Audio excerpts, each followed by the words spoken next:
Most of the time here in the West, we assume that setting goals guarantees that eventually you're going to get there. Because how can you not think about something every single day and not eventually get at least 1% or 5% closer, right?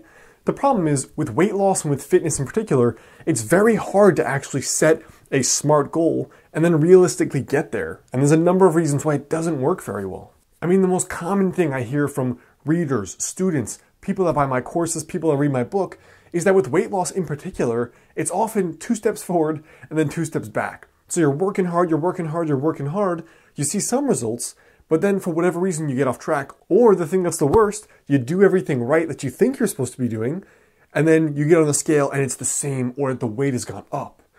So what do you actually do here, and how should you set goals that actually help you lose weight? What's up guys, it is Alex Hine here, author of Master the Day. Now, a couple years back, I read this book by the creator of the Dilbert comics, and the book's called How to Fail at Almost Everything and Still Win Big by Scott Adams.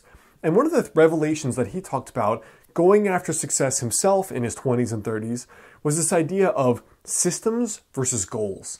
And this idea of systems versus goals, how I think of it as habits versus goals, is that there are a few fundamental problems with goals as a high-level way to approach achieving something. So the first problem I see a lot with goals, and related to Scott Adams' philosophy, is that goals don't really show you what you have to do daily, on a daily basis.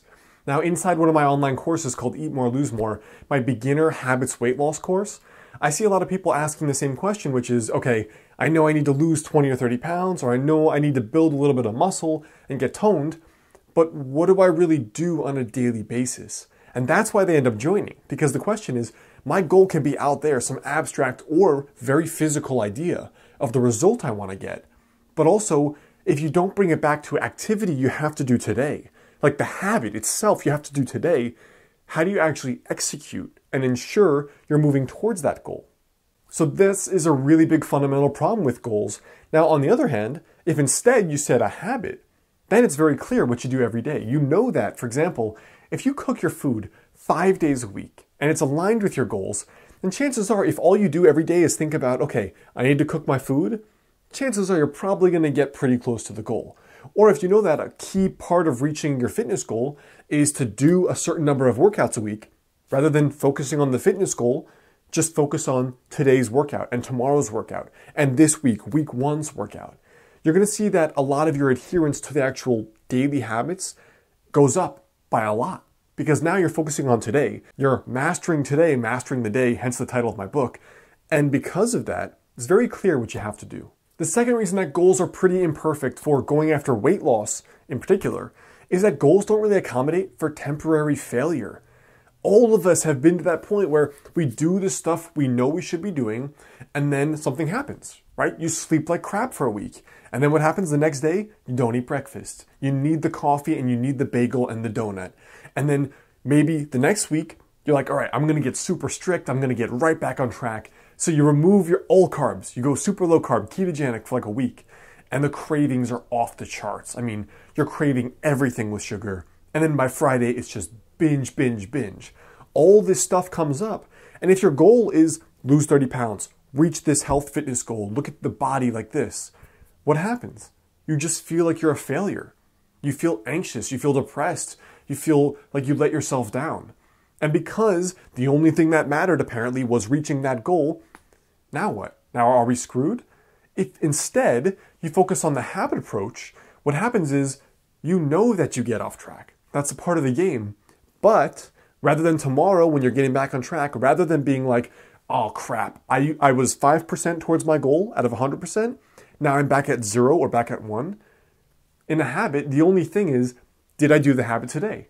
So every single day you're getting that little dopamine high of, yes, I did it. Yes, I did it. Yes, I did it. Yes, I can do this. Maybe I'm going to get there. It builds self-esteem because every day you track your progress. And the progress isn't, did I make 1%, 2%, 5% progress?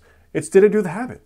And the habit's usually pretty simple. So the habit-based approach is awesome for self-esteem, awesome for feeling good on a daily basis. And the third big problem with goals is that the timelines we set for goals almost never work. I am an extremely ambitious, hardworking dude. I have a lot of ambitious friends. Not one have I seen has he or she actually reached the goal they wanted in the time they wanted, including myself. When I started getting fit, it was in college when I was 18, 19 years old. I'm 29 now, and although I look really good in clothes and shirtless, I'm still pretty far from my goal. So I'm still pretty far from my goal. But the reality is that I've made a ton of progress. I'm not still 100% there yet, and it's been 10 years. And even though you can get better results than I can, I'm sure, because you had good advice from the start, the point is that it's so hard to predict the timeline, because how can you predict what barriers are going to come up? How can you predict if it's your first time going after a goal, writing a book, losing weight, having a great relationship? How can you predict not only what's going to come up, but what things work, what strategies you try that work and don't work? The 10 diets you think are going to work, but then they don't. The fact that you start working out and then you get some kind of illness or some major stressor comes up in your life, or you can't cut it because you're working 4 jobs. It's very hard to actually predict the timeline that we think we're going to reach our goals with. And so the goal philosophy, every day you just feel this sense of stress. You feel this sense of frustration that you're not there yet. You're not seeing the progress bar go up and up and up and up towards the 100% you want to see. But instead, if you focused on the habit approach, again, the time doesn't matter because you're not focusing on time. You're going to get there as fast as possible because you're focusing on the daily habits, the success habits that will get you there. But instead of the focus is just like this. Every day, it's win or no win, win or no win. And so every day I can go to bed and like, you know what? I made the progress that I know will get me to my goal. So it's so much less self-destructive and it's so much more enabling, and it makes you want to keep going the next day. So one other quick heads up here, if you want to learn more about this kind of stuff, you can come check over my course. It is a terrible name, but it's a great video course called Eat More, Lose More. It's all about basically how to lose your next 10 to 20 pounds.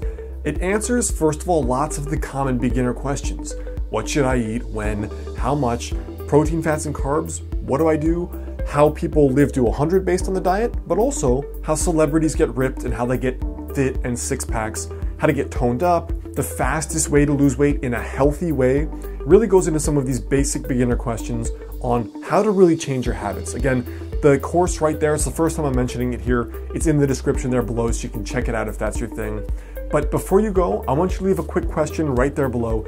Question or comment. Let me know for you, what has been the most frustrating part of trying to set goals and reach them in regards to fitness and kind of losing some weight.